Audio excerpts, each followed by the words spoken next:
หมาใดตัวร้ายขบบาทาอย่าขบตอบต่อหมาอย่าครึ่ง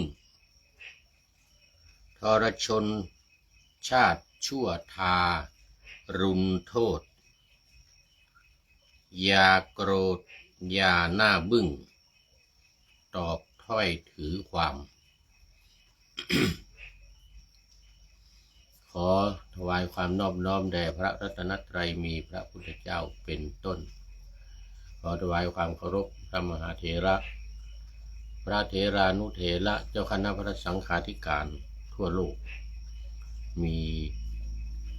พระเดชพระคุณพระธรรมเสนาบดีเจ้าคณะภาค7วัดพระธาตุดอยสุเทพเป็นต้นและขออำนวยพรแก่ท่านผู้ฟังท่านผู้ชมสาธุชนพุทธบริษัททั้งหลาย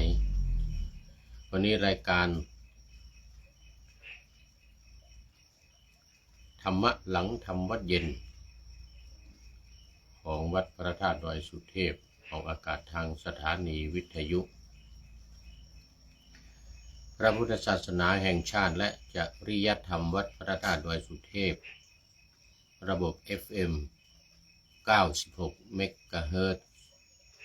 มีพ่อครูวรรณลบนามวงพรหมเป็นผู้อำนวยการ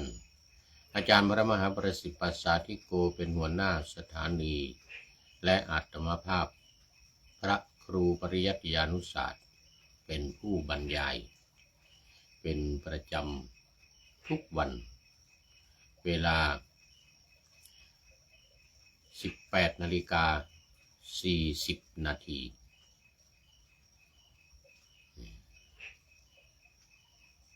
วันนี้ก็บันทึกเสียงล่วงหน้ามา1 วันผ่านทาง Facebook ไลฟ์สวัยเทพบุญเหมือนเดิมในช่วงแรกนี้ก็ขอประกาศอนุโมทนาบุญกับเจ้าภาพที่มาถวายภัตตาหารเพลในวันนี้คือวันที่4 เมษายน 2569คือคุณอนงสุวรรณและคุณสุจินดาวประพันธ์ทำบุญวันคล้ายวันเกิดขออนุโมทนาให้คุณอนงสุวรรณและคุณสุจินดาวประพันธ์ที่ทำบุญคล้ายวันเกิดในวันนี้ขอให้มีความสุขในวันเกิดและมีความสุขตลอดปีแฮปปี้แฮปปี้เบิร์ธเดย์แฮปปี้เบิร์ธเดย์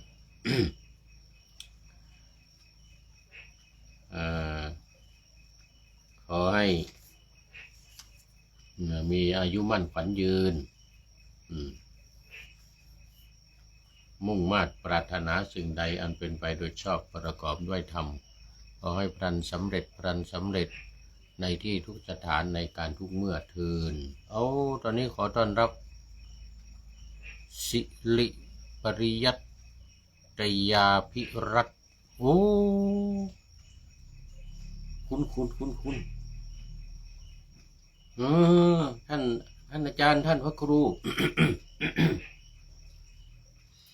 พระครูสิริปริยัตยาภิรัตน์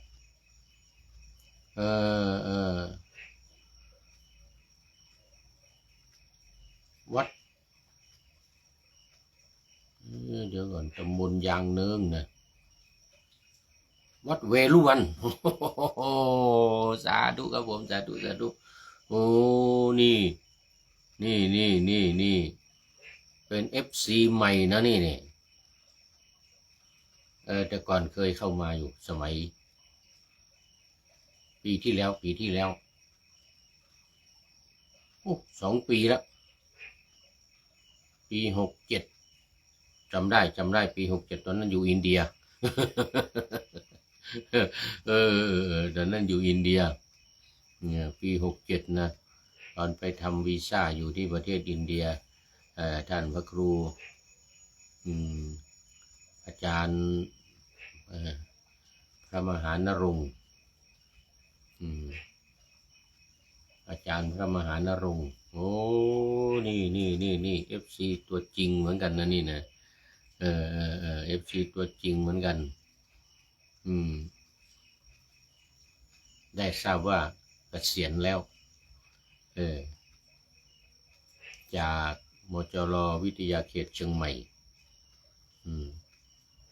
คณะครุศาสตร์คุณจำได้โอ้ท่านอาจารย์คงสบายดีนะครับนี่ขอบคุณมากที่ยังคิดถึงกันคิดถึงกันคณะศึกษาศาสตร์มจร.วิทยาเขตเชียงใหม่วัดเวรุวันตำบลยางเนิงอำเภอสารพีนี่ก็น้อมรำลึกถึงพระเดชพระคุณหลวงพ่อท่านพระครูศรัทธาโสพลหลวงพ่อใหญ่หลวงพ่อศรัทธาโสพลจำได้อยู่นี่โอ้โมทนาเป็นอย่างยิ่งโอ้ตอนนี้ขอต้อนรับพระเดชพระคุณหลวงพ่อสุทธิสงึมรำจากจังหวัดบุรีรัมย์วันนี้มาเป็นอันดับ2ท่านพระครูศิริปริยัตยาภิรัตน์พระครูศิริปริยัตยาภิรัตน์วัดเวลุวันอำเภอสารพีจังหวัดเชียงใหม่เข้ามาเป็นอันดับแรกเข้ามาแต่หัวรุ่งเลยทีเดียวปะหน้ายังไม่ทันจบกำลังปะหน้าธรรมะอยู่นี่มันเสร็จโอ้เข้ามาแต่หัวรุ่งไก่ยังไม่ทันโหสุริโยยังไม่จับขอบฟ้าปะหน้าธรรมะยังไม่เสร็จท่านพระครูศิริปริยัตยาภิรัตน์เข้ามาแล้วโอ้ขอบคุณมากเป็นอย่างยิ่งแล้วก็หลวงพ่อ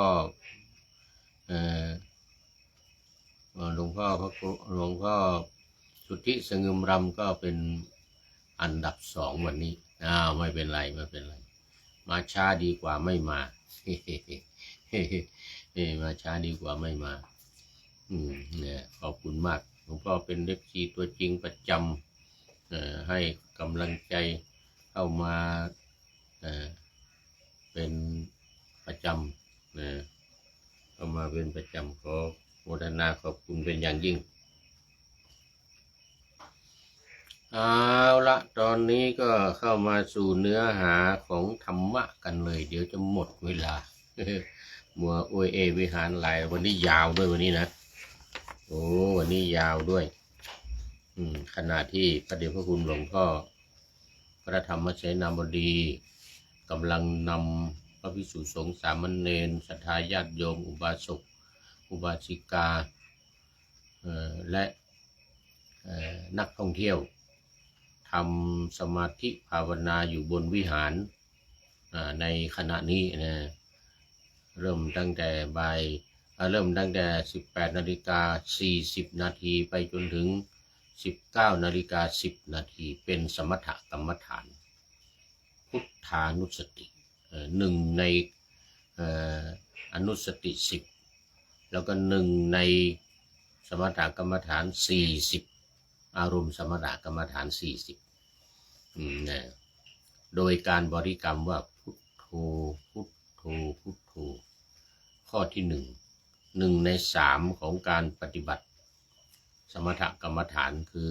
1บริกรรมนัยยะโดยการบริกรรมว่าซ้ำเพื่อให้จิตสงบเป็นที่เกาะเกี่ยวของจิตพุทโธพุทโธโดยเฉพาะพระเดชพระคุณหลวงพ่อพระธรรมเสนาบดีนี้นำทำบริกรรมที่ไม่เหมือนใครเลยในโลกนี้ครูบาอาจารย์ทั้งหลายที่ผ่านมา ดังในอดีตและปัจจุบันเนี่ยไม่เหมือนใครโดยการบริกรรมยาวพุทนี่นะว่าพุทจนหายใจพุทเข้าไปจนหายสุดลมหายใจเข้าไปกับบังลมนะลมหายใจเข้าไปกับบังลมไปดันกับบังลมนี่นะจนสุดนะจนสุดกับบังลมดันเข้าไปในท้องนู่นเลยนะดันเข้ามาในท้องแล้วก็ดันท้องนี่พองเลยนะดันช่องท้องเนี่ยลมในท้องนี่ก็พองเลยท้องพองเลยเหมือนถ้าเป็นสายพองยุบนี่ก็จะกำหนดพองหนอเลยนะแต่อันนี้ไม่ใช่พองยุบแต่ไม่ใช่สายพองยุบเป็นสายพุทโธแต่ยาวว่าเข้าไปยาวเวลาออกก็เหมือนกันปล่อยให้ออกช้าๆโธนี่นะโธช้าๆพอเข้านี่ก็พู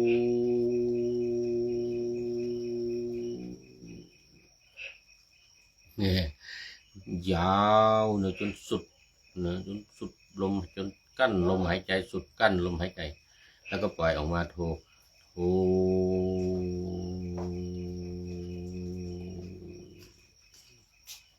จนสุดลมหายใจเลยอันนี้เป็นวิธีการ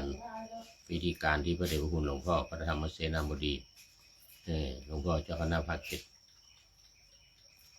ทำมาโดยตลอดนี่ตอนเช้านี่ตีสี่ประมาณตี 40 นาทีนี่นะตี 4ท่านก็เดินออกจากห้องตี 4ก็เดินออกจากห้องไปขึ้นบนวิหารนะถึงบนวิหารประมาณตี 40 นาทีไม่เกิน 15ก็เริ่มพุทโธนี่นะเริ่มพุทโธยาวๆเนี่ยตั้งแต่ตี 40 นาทีเนี่ยไปจนถึงตี 5:30ไปถึงตี 5:30ชั่วโมงกว่าทุกวันเป็นการทำความเพียรที่สุดยอดเอกอุเลยนะพุทเข้ายาวโทออกยาวเป็นเราเรียกกันว่าปริกัมมนัยยะซ้ำอยู่อย่างนั้นเข้าอารมณ์เข้าออกพุทเข้าโทออกพุทเข้าโทออกนี่นะจนหมดเวลาเลยเริ่มประมาณตี 40 นาทีหรือไม่เกิน 15เนี่ยตี 45เนี่ยขึ้นกรรมฐานอะไรด้วยก็ถึงตี 55ก็ได้1 ชั่วโมงตี 5:30จึงเริ่มทำวัดหยุดกรรมฐานประโลงกรรมฐานอิมังกรรมฐานังปัจจุทลามินี่นะอิมังกรรมฐานังปัจจุทลามิอิมังกรรมฐานังปัจจุทลามิเนี่ยนะตี 5:30พอดีแล้วก็เริ่มทำวัดเลยโยโสเริ่มทำวัดเลยแล้วก็สวดกรรมฐานทำวัดเสร็จแล้วสวดกรรมฐานแล้วก็สวดวันทานหลวงวันทานน้อยแล้วก็ไหว้พระบรมธาตุเสร็จเรียบร้อยเนี่ยประมาณ6:20 นาที6:15 6:20นะไม่เกิน6:20จากตี 5:30เนี่ยทำวัดสวดมนต์ไปจนถึงตี 5:30ไม่ทำสมาธิแล้วเพราะทำก่อนแล้วตอนเช้านี้ทำก่อนทำวัดสวดมนต์ตอนเย็นทำหลังแค่สัก30 นาที18:40 นาทีถึง19:10 นาทีเนี่ยครึ่งชั่วโมง แต่ตอนเช้านี่ชั่วโมงครึ่งชั่วโมง15 นาทีอย่างน้อยชั่วโมง15 นาทีหรือ20 นาทีตอนเช้าเป็นสมถกรรมฐานแล้วมอบหมายให้ผู้พูดนี่บรรยายวิปัสสนา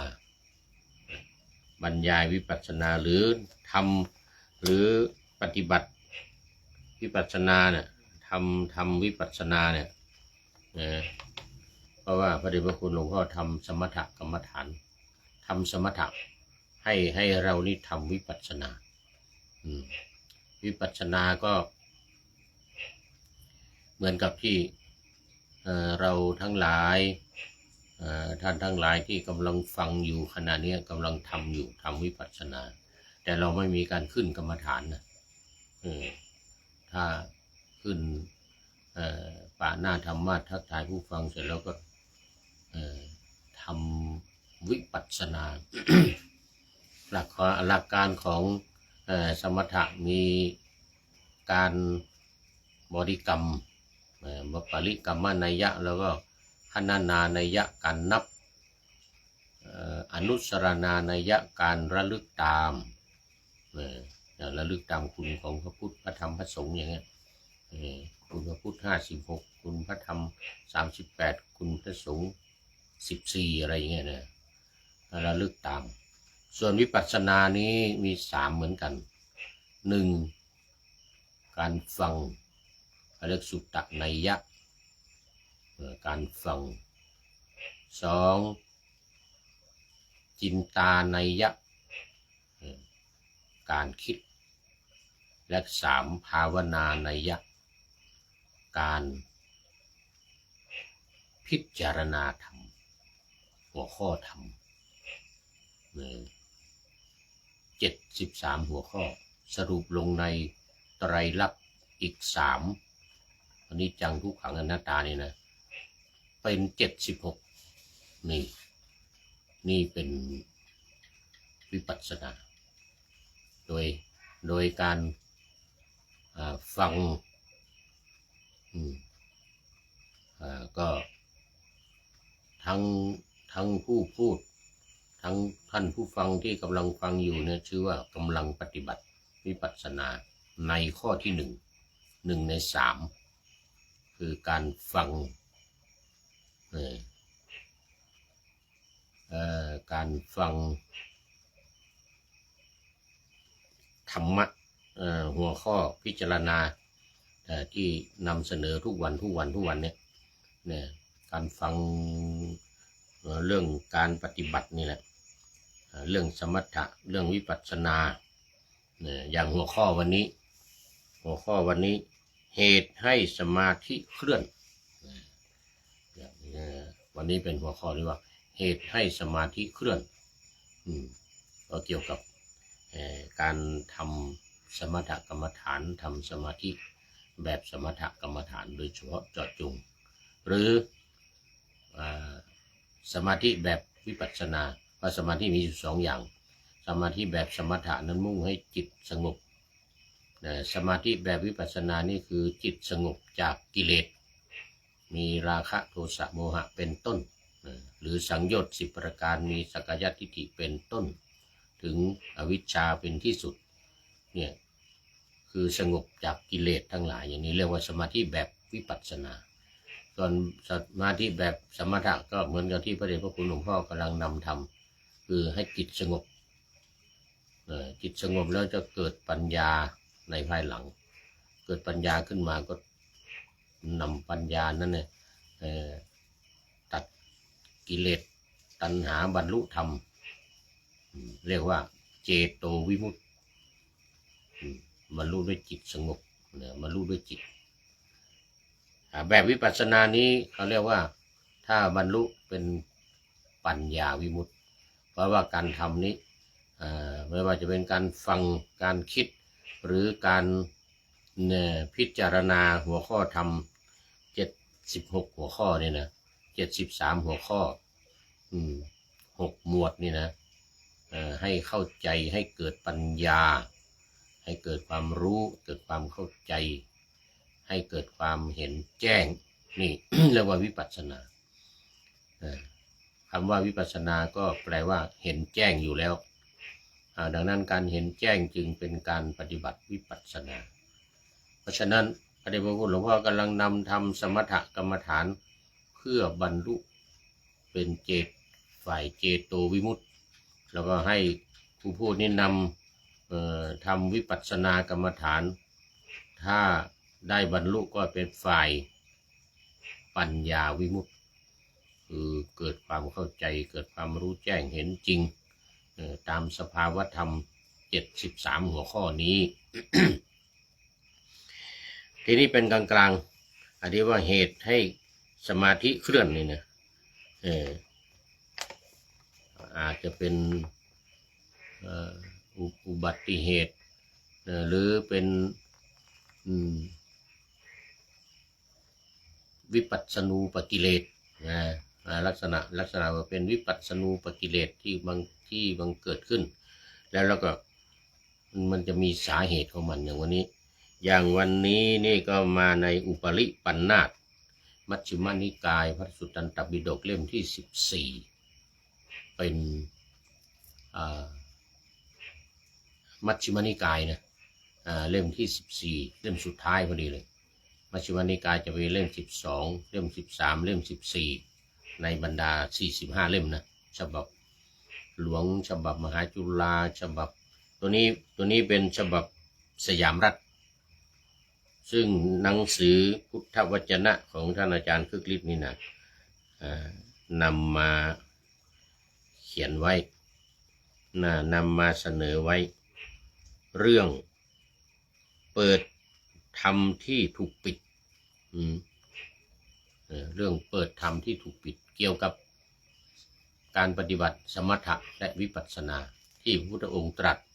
อันนี้เป็นพุทธพจน์ทั้งนั้นเนี่ยต้องขอบคุณหนังสือพุทธวจนะขอบคุณทีมงานของท่านอาจารย์คึกฤทธิ์ไว้ณที่นี้เป็นอย่างยิ่งจากพระไตรปิฎกฉบับสยามรัฐนะ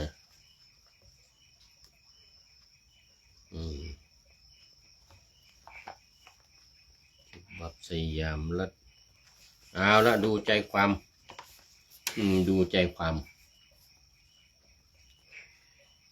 อนุรุทธะนี่พระองค์ตรัสกับอนุรุทธะนิมิตนั้นแหละพวกเธอพึงแทงตลอดเถิดแม้เราเมื่อครั้งก่อนแต่การตรัสรู้ยังไม่ได้ตรัสรู้ยังเป็นโพธิสัตว์อยู่ก็ย่อมรู้สึกแสงสว่างและการเห็นรูปเหมือนกันแต่ไม่ช้าเท่าไรแสงสว่างและการเห็นรูปอันนั้นของเราย่อมหายไปได้เราจึงมีความดำริดังนี้ว่าอะไรเนาะเป็นเหตุเป็นปัจจัยให้แสงสว่างและการเห็นรูปของเราหายไปได้อนุรุทธะเรานั้นได้มีความรู้ดังนี้ว่าวิจิกิจฉาหรือความลังเลความสงสัยเป็นข้อที่5ของนิวรณ์นะนิวรณธรรม5ประการวิจิกิจฉาเกิดขึ้นแล้วแก่เราเพราะวิจิกิจฉาเป็นเหตุสมาธิของเราจึงเคลื่อนเมื่อสมาธิเคลื่อนแล้วแสงสว่างและการเห็นรูปจึงหายไปได้เราจะทำโดยประการที่ไม่ให้วิจิกิจฉาเกิดขึ้นแก่เราได้อีกนี่ตรงนี้เรียกว่าเป็นเหตุที่ทำให้สมาธิเคลื่อนปรากฏว่าดูไปดูมาเวลาหมด โอ้ได้น้อยเดียวนี่ไม่เป็นไรมันมีอีกยาวมันมีอีกยาวสาเหตุที่ทำให้สมาธิเคลื่อนตอนนี้คือวิจิกิจฉาความลังเลความสงสัยเป็นนิวรณ์ข้อที่5ใน วิปัสสนูปกิเลสก็ดูจะมีข้อหนึ่ง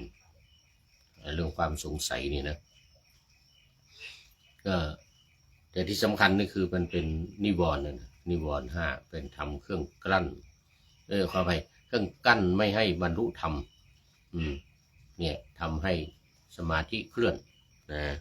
ทำให้สมาธิเคลื่อนเราจะทำโดยประการที่ไม่ให้วิจิกิจฉาเกิดขึ้นแก่เราได้อีกนะอันนี้ต้องวิธีการ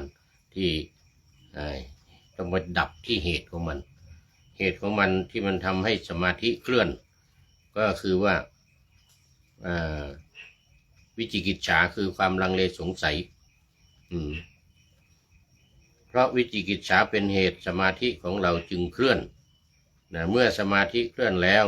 แสงสว่างและการเห็นรูปนี้คือเห็นนิมิตเช่นอย่างเวลาทำกรรมฐานสมถกรรมฐานเรื่องของกสิณนี่นะสมมติว่าทำกสิณเห็นรูปนิมิตติดตานิมิตในตาหรือแสงสว่างก็ได้แสงสว่างก็เป็นกสิณอย่างหนึ่งเขาเรียกว่าอาโลโกกสิณอาโลกกสิณความสว่างแสงสว่างเป็นอาโลกกสิณนี่เห็นขณะที่ทำกสิณนั้นมันเห็นแต่ว่าพอเวลาวิจิกิจฉาเกิดขึ้นเนี่ยความลังเลความสงสัยเกิดขึ้นเนี่ยมันก็ทำให้สมาธิที่อยู่สงบเนี่ยเคลื่อนไปเมื่อสมาธิเคลื่อนแสงสว่างที่เห็นกสิณดวงกสิณที่เห็นหรือ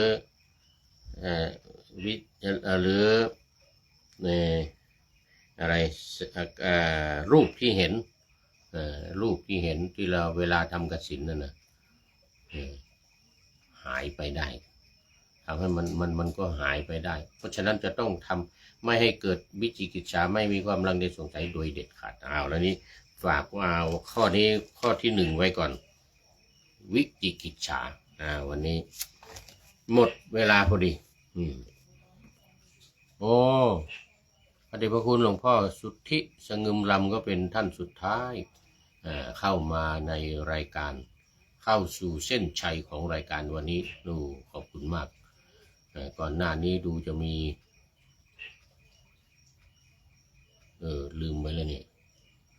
ไม่เป็นไรผ่านไปแล้วหลายท่าน โมทนาเป็นอย่างยิ่งข้อคิดท้ายรายการวันนี้ได้จากสมเด็จพระเจ้าบรมวงศ์เธอกรมพระยาเดชาดิศร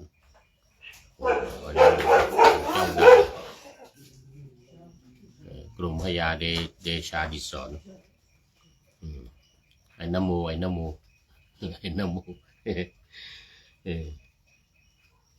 ได้ให้ข้อคิดไว้ว่าหมาเห่าพอดีเลยหมาใดตัวร้ายขบบาทาคือขบเท้าหมากัดเมื่อกี้เมื่อเห่าพอดีจะไล่กัดหรือเปล่าไม่รู้เมื่อกี้นะหมาใดตัวร้ายขบบาทาอย่าขบตอบต่อหมาอย่าขึ่งนะคืออย่าโกรธอย่าโกรธอย่าขึ่งเดี๋ยวไปกัดหมาไม่ได้นะมันไปกัดตอบหมานี่นะอย่าขบตอบต่อหมาอย่าขึ่งทรชนชาติชั่วทารุณโทษอย่าโกรธอย่าหน้าบึ้งตอบถ้อยถือความนี่ทรชนคือคนไม่ดีคนทรราชทรชนชาติชั่วเอาหนักเลยคนชาติชั่วทารุณโทษคือจะมาไม่ว่าจะมาด่ามาว่าหรือมาทำร้ายมาเบียดเบียนมาทำอะไรก็ตามอย่าไปตอบถ้อยถือความเหมือนอย่าโกรธอย่าหน้าบึ้งอย่าโกรธอย่าหน้าบึ้งตอบถ้อยถือความขอบคุณสมเด็จพระเจ้าบรมวงศ์เธอกรมพระยาเดชาดิศรไว้ณที่นี้เป็นอย่างยิ่ง ขออำลาพระราช จากผู้ชมฟังที่เดินยืนนั่งนอนฟังทั้งหลายขอให้มีความสุขใจและกายสดชื่นสบายไปตลอดกาลนำเอาธรรมะไปปฏิบัติเพื่อให้กำจัดทุกข์ใหญ่ภัยพานคนเกิดตายในวัฏสงสารบรรลุนิพพานทุกท่านกันเถิดขอเจริญพร